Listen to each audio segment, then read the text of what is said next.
नमस्कार दोस्तों, आपका स्वागत है लीगल देव के नए वीडियो में।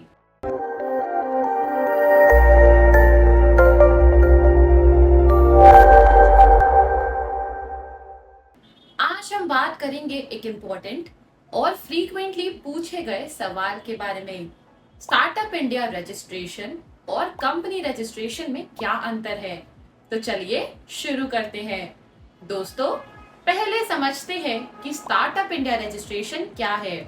स्टार्टअप इंडिया रजिस्ट्रेशन एक इनिशिएटिव है इंडियन गवर्नमेंट का, जो स्टार्टअप्स को सपोर्ट करने के लिए है। ये इनिशिएटिव स्टार्टअप्स को फंडिंग, मेंटोरशिप और वेरियस अदर बेनिफिट्स प्रोवाइड करता है। लेकिन ये रजिस्ट्रेशन सिर्फ स्टार्टअप्स के लिए है। अब चलिए हम बात करते हैं कंपनी रजिस्ट्रेशन की। कंपनी रजिस्ट्रेशन का मतलब होता है अपनी कंपनी को लीगली रजिस्टर करवाना। जब आप एक कंपनी स्टार्ट करते हैं तो आपको उसको रजिस्टर करवाना जरूरी होता है, ताकि वो लीगली एग्जिस्ट करे और आपको लीगल प्रोटेक्शंस मिले। तो चलिए अब हम आते हैं हमारे मुख्य सवाल पर। कंपनी रजिस्ट्रेशन और स्टार्टअप इंडिया रजिस्ट्रेशन में क्या अंतर है? Number 1, eligibility. Startup India registration में आपकी कंपनी को स्टार्टअप क्राइटेरिया में होना चाहिए, जैसे कि innovation, scalability, job creation etcetera. जबकि कंपनी रजिस्ट्रेशन में कोई भी बिजनेस लीगली रजिस्टर करवा सकता है, चाहे वो स्टार्टअप हो या established business. Number 2, government benefits. Startup India registered startups को वेरियस बेनिफिट्स प्रोवाइड करता है, जैसे टैक्स एग्जेम्पशंस, फंडिंग अपॉर्चुनिटीज और गवर्नमेंट स्कीम्स का एक्सेस। लेकिन कंपनी रजिस्ट्रेशन सिर्फ कंपनी को लीगली रजिस्टर करने के लिए होता है। इसमें कोई स्पेसिफिक बेनिफिट्स नहीं होते हैं। Number 3, process.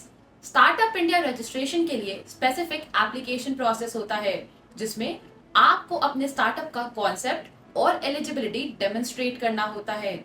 जबकि company registration process straight forward होता है, जिसमें आपको नेसेसरी डॉक्यूमेंट्स सबमिट करके कंपनी को रजिस्टर करवाना होता है। Number 4, regulatory requirements.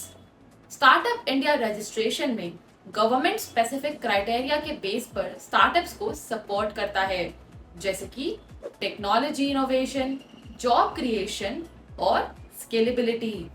इसमें रेगुलेटरी रिक्वायरमेंट्स कम होते हैं, लेकिन अगर हम बात करें कंपनी रजिस्ट्रेशन की, तब आपको रेगुलेटरी कंप्लायंस के लिए स्ट्रिक्ट गाइडलाइंस फॉलो करने पड़ते हैं। ये इंक्लूड करते हैं टैक्स रेगुलेशंस, कंपनी लॉज और other regulatory obligations. Number 5, investor perception.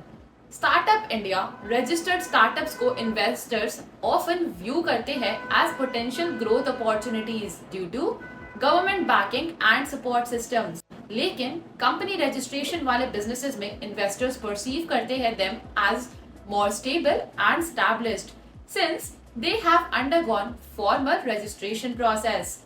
Number 6, flexibility and scale.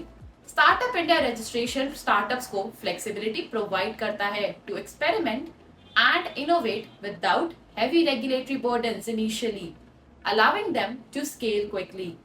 लेकिन कंपनी रजिस्ट्रेशन वाले कंपनीज के लिए लॉन्ग टर्म स्केलेबिलिटी और स्टेबिलिटी के लिए स्ट्रक्चर्ड लीगल फ्रेमवर्क प्रोवाइड होता है, जो फ्यूचर एक्सपेंशन के लिए काफी बेनिफिशियल होता है। Number 7, duration and renewal.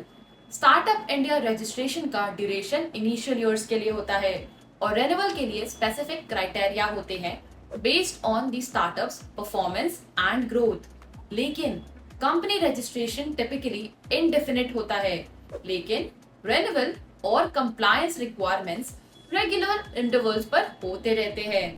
तो दोस्तों, ये थे कंपनी रजिस्ट्रेशन और स्टार्टअप इंडिया रजिस्ट्रेशन के बीच में कुछ मुख्य अंतर। अगर आप एक स्टार्टअप चलाना चाहते हैं तो स्टार्टअप इंडिया रजिस्ट्रेशन का एडवांटेज उठा सकते हैं, लेकिन अगर आप किसी भी बिजनेस को लीगली रजिस्टर करवाना चाहते हैं तो कंपनी रजिस्ट्रेशन करवाना जरूरी है। लीगल देव आपकी स्टार्टअप इंडिया और कंपनी रजिस्ट्रेशन प्रोसेस को स्ट्रीमलाइन करता है। हम आपको गाइड करते हैं कि आपके स्टार्टअप का कॉन्सेप्ट और बिजनेस मॉडल स्टार्टअप इंडिया के क्राइटेरिया के हिसाब से कैसे फिट करता है। हम आपको रिक्वायर्ड डॉक्यूमेंट्स की लिस्ट प्रोवाइड करते हैं और उनकी प्रिपरेशन में मदद भी करते हैं। लीगल देव आपको प्रोसेस के हर कदम पर असिस्ट करता है, इंक्लूडिंग एप्लीकेशन सबमिशन और फॉलो अप। हम आपको हेल्प करते हैं अपनी कंपनी को लीगली रजिस्टर करवाने में, providing guidance on the most suitable business structure और assisting in the complete documentation process. हमारे लीगल एक्सपर्ट्स आपको टेलर मेड एडवाइस देते हैं, इंश्योरिंग कि आपके बिजनेस के लिए बेस्ट लीगल सॉल्यूशंस प्रोवाइड की जाए। तो दोस्तों, उम्मीद है आपको ये वीडियो पसंद आया होगा।